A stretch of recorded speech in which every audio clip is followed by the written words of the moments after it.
semua, ini adalah sebuah konspirasi yang membuat UGM itu menjadi setelah didesak ternyata itu bukan Pak Jokowi punya gitu. Jadi kacau memang itu. Si Tifa juga gitu kan menggeletar-geletar suaranya gitu, minta tolong pemerintah turun tangan dan sebagainya. Kalau sekarang jadi apa ya? Jadi kayak apa? Kayak kerupuk kesiram air semua gitu.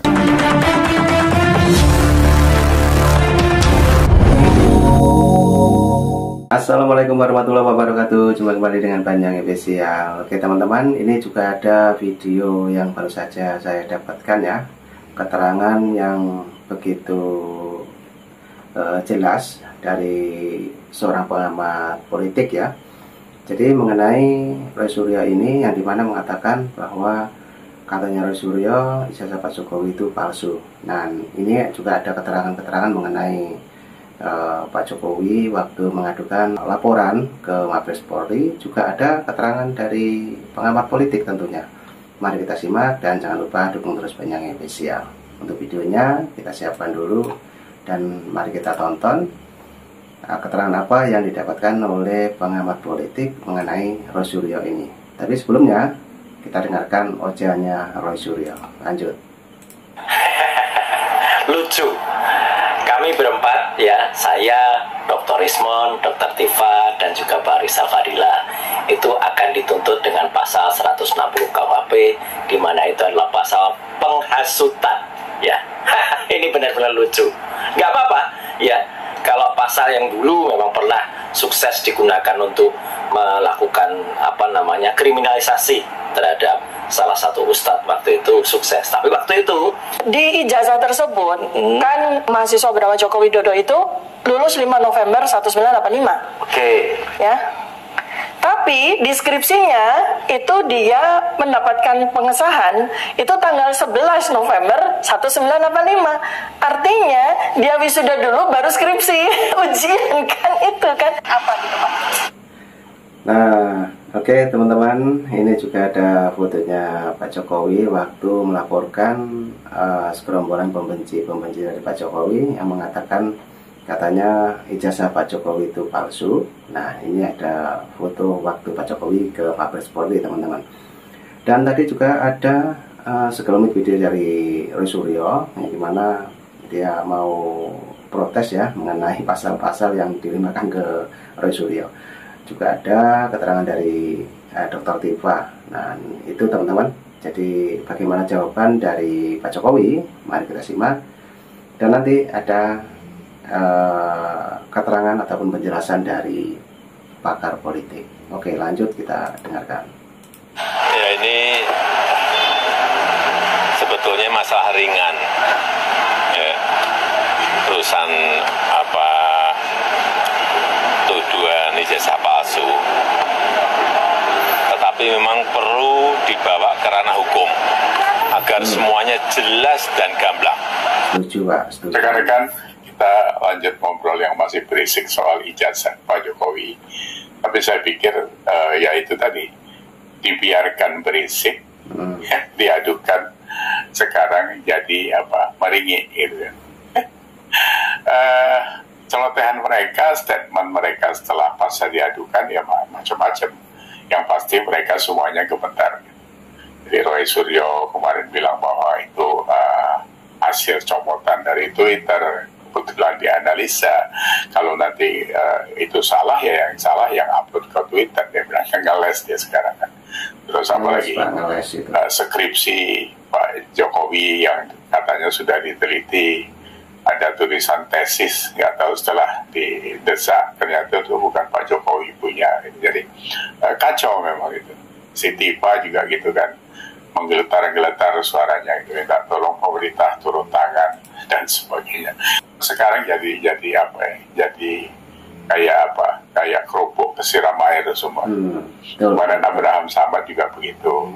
Tiba-tiba auto mengatakan Pak Jokowi teman dekat, teman baik ya, sebaiknya itu di stop saja. Dia lupa kemarin baru teriak-teriak mau memenjarakan Pak Jokowi. Ini orang-orang kayak gini ini emang kelasnya murahan, mengaku intelektual tapi ya kelasnya itu ya telektual gitu aja. kita sebenarnya apa ya, kebisingan ruang publik ini kan sejak Pak Jokowi hadir sebagai presiden sampai purna. Karena apa? Menurut saya ketidaksiapan kita menerima orang baik gitu. Karena Pak Jokowi ini kan orang baik. Jadi dari mulai sejak Soeharto jadi presiden, berjalan sampai beliau menjabat sebagai presiden itu, hampir nyaris semuanya keburukan-keburukan yang kita terima dari proses bernegara itu. Walaupun tidak semua, tapi ya mayoritas seperti itu. Nah, sehingga pada saat Pak Jokowi hadir dengan kebaikan itu tidak bisa diterima oleh beberapa pihak.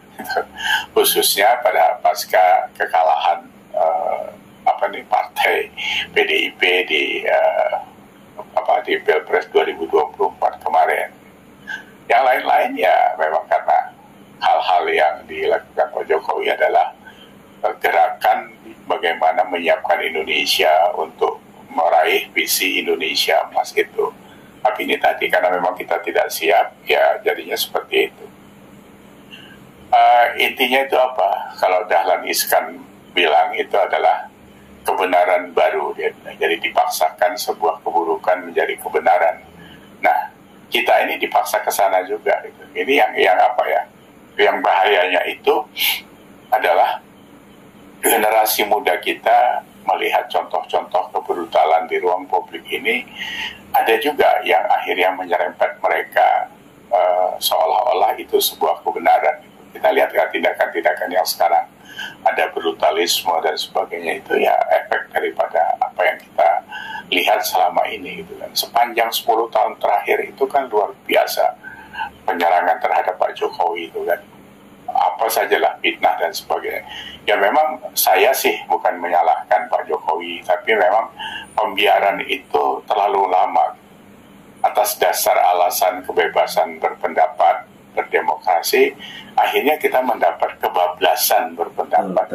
Sehingga ada presiden dibilang bajingan tolol, dibilang presiden dungu, plunga-plungu. Itu kan penghinaan lambang negara sebenarnya. Kenapa itu tidak ditindak dulu kan? Tapi ya sudahlah, itu sudah lewat. Nah, ini sekarang kan zamannya Pak Prabowo. Jangan ini juga berlanjut gitu kan. Jadi orang-orang ini kan seolah-olah apa ya, tampil sebagai intelektual, pakar, pengamat, apa ya, tapi tidak peduli apakah yang disampaikan itu kajian ilmiah atau itu sampah gitu. Itu kan selama ini seperti itu kan. Jadi tampilnya itu seolah-olah semua menjadi kaum intelek gitu. Tapi yang di-spill ke ranah publik itu sebenarnya ya sampah-sampah itu, karena kepentingannya menurut Profesor Karlina Supali ya dari UI itu. Ini kan honimem namanya. Jadi menyerang orang sebenarnya. Jadi tidak ada ilmiahnya di situ. Jadi yang ditampilkan itu ya penyerangan-penyerangan. Kalau kemarin kita lihat seperti Roy Suryo bicara soal Rismond dan sebagainya itu diulang-ulang, tapi tujuannya ya tetap aja menyerang Pak Jokowi kan itu. Ya, betul. Jadi apa ya? Yang lebih parah itu sebenarnya imbas dari itu merusak saraf kognitif kita, khususnya anak-anak kita. Anak-anak muda ini kan melihat medsos ini kan sudah tidak bisa dibatasi. Mereka kapan saja bisa membuka YouTube, TikTok dan sebagainya.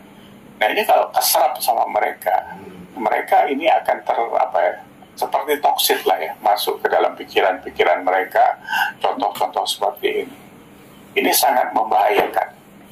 Karena apa? Masa transformasi dari kita sebagai kaum baby boomer, milenial ke Gen Z, Y dan seterusnya ini untuk menyiapkan diri di Indonesia Emas ini akan rontok di tengah jalan.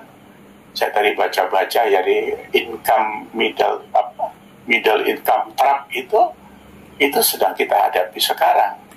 Padahal kita mau tinggal alias meninggalkan itu. Middle income trap ini kan ya seperti kita sekarang, proyeknya padat karya, tidak ada pembaruan, tidak ada industri ada pun terbatas. Nah ini kan yang mau diganti atau dilangkahkan lebih maju oleh persiapan Pak Jokowi itu, makanya ada hilirisasi dan sebagainya. Kalau ini tidak siap, ini akan tidak tercapai, sehingga kita nanti apa kata mereka, bahwa contohnya adalah Amerika Latin. Jadi menjadi negara berkembang tidak pernah masuk kepada negara maju. Ini membahayakan. Meksiko, Brasil, dan sebagainya itu. Apa kita mau seperti itu? Apa mundur lagi ke belakang seperti Bangladesh, Pakistan, yang sekarang ini menjadi negara termiskin di dunia, Sri Lanka? Tidak seperti itu harusnya kita berpikir. Nah, ini yang disayangkan kan dari kemarin. Purnawirawan ABRI itu saling mendukung dan tidak mendukung, minta Wapres diturunkan. Kemarin Pak Wiranto, Pak Khairuddin juga sudah tampil lagi mewakili Purnawirawan ABRI. Ini kan sebenarnya kan jadi benturan-benturan yang tidak sehat gitu. Hercules berantem sama Kang Deddy sama Gatot Nurmantio. Semua ini sebenarnya kan di bawah kontrol Pak Prabowo kalau saya lihat. Hercules dan Deddy itu kan sama-sama Gerindra. Purnawirawan ABRI ya harusnya di bawah Pak Prabowo sebagai presiden yang dari militer gitu kan. Ini kan sebenarnya tinggal panggil saja, dikasih tahu jangan berisik di ruang publik. Jadi nggak bisa mengganggu kan gitu. Ini kalau Pak Prabowo membiarkan ini terus, ini akan berakibat tidak baik terhadap program-program itu gitu. Jadi Pak Prabowo percuma pidato ke sana kemari dengan menggelegar-gelegar seperti itu. Sementara begitu mau jalan, kita diserimpetin semua ini. Ini kalau kata Xi Jinping itu sebenarnya mereka ini pengganggu sebenarnya gitu. Kalau kita hidup mau terang, lampunya digelapin gitu kan. Kalau kita mau jalan, jalannya dihambat. Ini yang kayak gini ini tidak baik. Sangat tidak baik, memang sudah dari kalkulasi manapun ini sangat mengganggu. Jerimpetin kaki, kata orang Jawa. Nah ini harusnya Pak Prabowo bisa bertindak lebih cepat untuk mengatasi ini gitu. Karena kalau tidak nanti ini program-program yang 17 program yang dicanangkan itu, kalau saya lihat sih itu bisa jalan 3-4 program saya dengan baik, sudah bagus. Kita MBG saja masih aut-autan sekarang ini. Belum lagi kemarin ada koperasi desa sudah di launching yang saya sampaikan beberapa minggu yang lalu. Itu kerangkanya mana gitu kan. Kemarin Pak Prabowo bicara lagi di May Day dengan para buruh bahwa undang-undang perampasan aset akan diputuskan, akan diloloskan, akan diundangkan. Itu janji loh Pak, dari beberapa kali Bapak bicara soal pemberantasan korupsi itu. Salah satunya perangkatnya itu saja dulu digolkan. Saya sudah berbicara beberapa kali kalau itu. Belum lagi janji-janji outsourcing yang mau dihapuskan dan sebagainya. Itu jangan dilempar ke ruang publik, tiba-tiba nggak bisa dieksekusi. Ya saya sudah mengatakan beberapa kali kepada Bapak sebagai Presiden, saya ini pendukung 1000% kepada Bapak karena terbawa oleh Pak Jokowi dan Gibran. Tapi saya juga bersikap untuk mengkritisi kalau ada yang tidak baik. Karena kalau saya jadi penjilat saja itu akan menjerumuskan Bapak. Nah, Bapak hati-hati. Karena di kanan kiri Bapak itu juga banyak penjilat. Sekarang kalau saya lihat parameter kerjanya nggak jelas, sukses indikatornya nggak jelas, dan nanti ujung-ujungnya jeder, kita surprise ya tiba-tiba gagal semua. Nah itu tidak baik. Kemarin juga kan Purnawirawan ABRI yang mengatakan bahwa salah satu poinnya itu mengembalikan tenaga kerja Cina, tidak menerima tenaga kerja Cina. Ini nyerempet-nyerempet lagi urusan-urusan lama seperti PIK 2 minta dihentikan dan sebagainya. Itu kan sudah jalan, sudah ada 200.000 konon pekerja di sana. Mau dibuang kemana pekerja itu kalau PIK itu dihentikan itu? Jangan gara-gara tidak suka sama 9 naga menjadi jadi tantrum seperti itu. Sebenarnya kan 9 naga itu tidak cukup kalau lihat Indonesia begini besar. Harusnya 9.000 naga kalau menurut saya gitu. Ya kan? Ya, jangan 9 naga itu dicap sebagai hal yang negatif gitu. Kalau menurut saya kontribusi etnis Tionghoa, keluarga-keluarga Tionghoa ini luar biasa. Kalau usah jauh-jauh dari 10 orang terkaya di Indonesia aja kan, 8 diantaranya orang Tionghoa. Yang 8 itu kan membuka lapangan kerja begitu luar biasa. Jutaan, ada pabrik, ada segala macam. Itu mau digantikan siapa? Karena mereka sekarang ini dengan uang ribuan triliun. Itu cuma ke matahari saja mereka tidak bisa pindah. Kalau negara lain dia diterima senang-senangnya, bahkan ke Amerika kemana saja dia diterima karena dia mau duit. Kalau kita ini kan mau pindah kemana, dilihat pasportnya aja masih hijau, dia diusir duluan. Gitu. Ini kan harus disadari bahwa ini sebuah kalau ini diganggu-ganggu, pertumbuhan ekonomi kita terganggu, perjalanan negara ini akan terganggu, semuanya akan terganggu. Jadi masa bapak-bapak yang intelek, yang sudah punya pengalaman begitu panjang tidak mengerti tentang itu. Gitu. Saya cuma mengingatkan saja, jadi Pak Prabowo juga harus hati-hati, karena ini di masa Bapak memimpin, kebetulan dunianya juga tidak baik-baik amat. Gitu. Karena ada ancaman krisis global dan sebagainya. Ini yang harus kita antisipasi bersama. Jadi yang pertama harus diamankan adalah keributan di dalam negeri ini harus dihentikan. Jadi apakah itu ormas atau apa, janganlah. Kalau namanya mau ormas ya ormas silakan, tapi jangan ganggu. Karena mengganggu di ruang publik ini sangat terasa sekali, energi kita hilang habis begitu saja. Ya, saya pikir itu masukan dari saya. Semoga nanti diskusi kita yang akan datang bisa lebih dapat wawasan baru untuk Indonesia yang kita cintai ini. Karena kita harus sehat untuk Indonesia yang lebih sehat. Demikian, itu dulu. Terima kasih. Assalamualaikum. Waalaikumsalam. Oke, teman-teman, itulah tadi penjelasan yang sangat mengkritik sekali teman-teman ya untuk Roy Suryo, yang dimana Bapak ini menyikapi bahwa Roy Suryo saat ini sudah kebingungan ya bersama Dr. Tifa mencari perlindungan kesana kesini. Jadi dari keterangan Bapak ini kita ambil hikmahnya, dan kemungkinan teman-teman yang sudah menonton dari awal sampai akhir mengikuti pembahasan ataupun penjelasan Bapak ini, kita ambil hikmahnya. Sehat selalu, salam buat warga. Assalamualaikum warahmatullahi wabarakatuh. Thank you, bye-bye.